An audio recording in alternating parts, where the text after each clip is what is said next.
Hello guys, hope you are doing well. Today I will discuss very important topic, that is unemployment for CAPF Assistant Commandant Paper 2. इससे पहले मैं India and it's neighbourhood पर video बना चुका हूँ.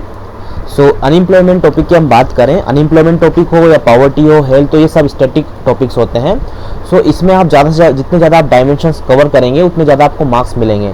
अगर इस टाइप्स के अगर टॉपिक होते हैं तो इनको लिखने का सबसे अच्छा तरीका होता है कि आप टॉपिक की स्टार्टिंग, सबसे अच्छा है कि आप जो इंट्रो होता है, इंट्रो आप उसकी पर्टिकुलर डेफिनेशन से स्टार्ट करें कि what do you mean by unemployment. Unemployment का एक्चुअल जो डेफिनेशन होती है वो आप यहाँ पर इंट्रो से स्टार्ट करें.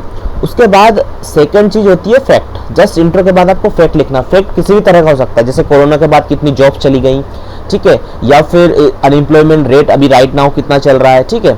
उसके बाद इंट्रो और फैक्ट होने के बाद आपको लिखना है टाइप्स, कि what are the types of unemployment that are prevalent in our country. For example, we have cyclic, we have structural unemployment, we have cyclic unemployment, we have technological unemployment, then we have seasonal unemployment, we have fractional unemployment, we have underemployment. So there are different kinds of unemployment that are prevalent in our country. So you have to discuss, you have to write the types of unemployment just after intro and facts. Okay. Then after writing the types, you have to describe that what are the reason. Okay, what are the reason of unemployment. So there are multiple reason that are responsible for unemployment, high unemployment rate in our country. Okay, so यहाँ पर आप different angles के साथ लिख सकते हो, जैसे कि सर्विस सेक्टर का डोमिनेंस होना, एग्रीकल्चर डिस्ट्रेस होना, पुअर स्किल्ड मेन पावर होना, ठीक है. उसके बाद लेक ऑफ प्राइवेट इन्वेस्टमेंट होना, एनपीए का बढ़ना, हाई पॉपुलेशन ग्रोथ होना, ठीक है. और उसके बाद small scale industry, cottage industries का डिक्लाइन होना, पुअर एजुकेशन सिस्टम होना, या फिर हम बोले स्किल्ड लेबर लो हो सकता है. So there are multiple reason हो सकते हैं, वो आपको इस बार रीजन्स में लिखना है, ठीक है. उसके बाद आपको लिखना है कि कौन कौन से कॉन्सिक्वेंसेस अनएम्प्लॉयमेंट के कारण कौन कौन से इम्पैक्ट्स इंडिया पर पड़ सकते हैं, ठीक है. सो कौन कौन से हमें रीजन के बाद लिखना है, ठीक है. यहाँ पर सारे कॉन्सिक्वेंसेस जो भी कॉन्सिक्वेंसेस हम देखते हैं, जैसे पॉवर्टी हो गया, ठीक है.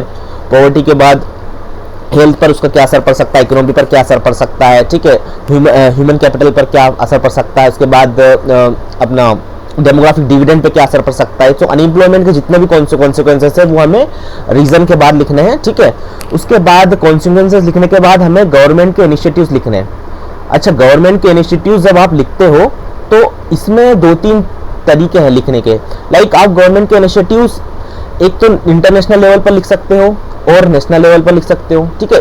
नहीं, गवर्नमेंट इनिशिएटिव इस सेंस में नहीं कि सिर्फ इसी, जैसे कि गवर्नमेंट यहाँ पर जो इनिशिएटिव्स हैं वो नेशनल इंटरनेशनल लेवल पर. उसके बाद आप 1950 से भी लिख सकते हो कि गवर्नमेंट ने 90 आज़ादी के बाद, इंडिपेंडेंस के बाद कौन कौन से स्टेप लिए, जैसे कि 5 ईयर प्लान हो गया, ग्रीन रेवोल्यूशन हो गया, ठीक है. इस टाइप से आप 1950 से भी स्टार्ट कर सकते हो. उसके बाद जो लेटेस्ट गवर्नमेंट के इनिशिएटिव्स हैं, जैसे कि मनरेगा हो गया, या फिर फ्लेक्सिबल प्रोग्राम्स की बात करें तो स्टार्टअप आप लिख सकते हो, स्टैंड अप इंडिया लिख सकते हो, ठीक है, स्किल इंडिया लिख सकते हो, फिर मुद्रा बैंक के बारे में लिख सकते हो, फिर आप दीनदयाल उपाध्याय ग्रामीण कौशल योजना के बारे में लिख सकते हो.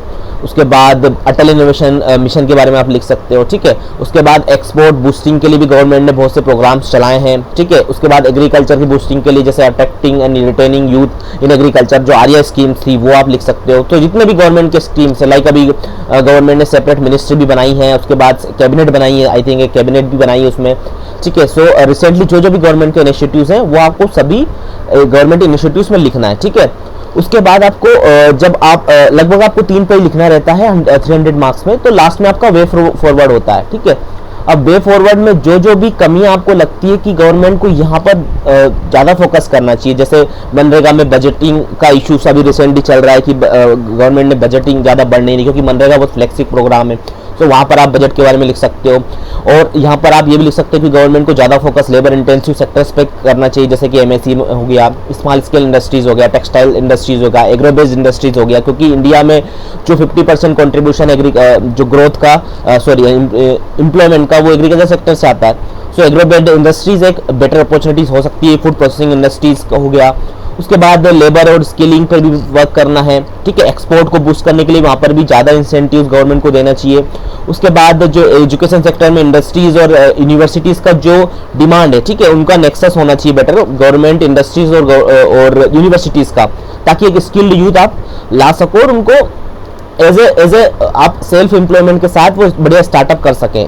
सो जितने भी आपको वे फॉरवर्ड लगते हैं वो आप वे फॉरवर्ड में यहाँ पर लिख दीजिए, ठीक है। उसके बाद अनएम्प्लॉयमेंट में एंडिंग में आप पॉजिटिव नोट में एंड करिए अनएम्प्लॉयमेंट के बारे में कि गवर्नमेंट क्या क्या स्टेप्स चल रहे हैं और हम आने वाले टाइम में और अच्छा करेंगे और एक सुपर पावर की तरफ आगे बढ़ेंगे, ठीक है। सो इस तरह से अगर आप ऐसे लिखेंगे, ठीक है, प्रॉपर स्ट्रक्चर में आपने पहले इंट्रो लिखा, ठीक है, उसके बाद आपने इंट्रो में डेफिनेशन लिखी, फिर फैक्ट लिखा, उसके बाद टाइप्स लिखे, टाइप्स को आप हल्का डिफाइन भी कर सकते हैं, ठीक है। और इंडिया में कौन सी टाइप्स, कौन सा टाइप्स लाइक सीजनल प्रेवलेंट है, कोरोना के बाद क्या क्या इफेक्ट्स हुए हैं वो भी आप यहाँ पे फिर रीज़न लिखोगे, उसमें भी लिख सकते हैं कोरोना के बाद क्या क्या इश्यूज हुए हैं, जो रीज़न हुए उससे काफ़ी, ठीक है। उसके बाद आप ये कॉन्सिक्वेंसेस लिखिए, फिर गवर्नमेंट के इनिशिएटिव्स लिखिए और वे फॉरवर्ड लिखिए में आप बेहतर अच्छे से आप एक आंसर आप अनएम्प्लॉयमेंट पर ऐसे लिख सकते हैं, ठीक है। अगर आपको कोई डाउट हो तो आप मुझे कमेंट सेक्शन में पूछ सकते हैं, ठीक है। Thank you.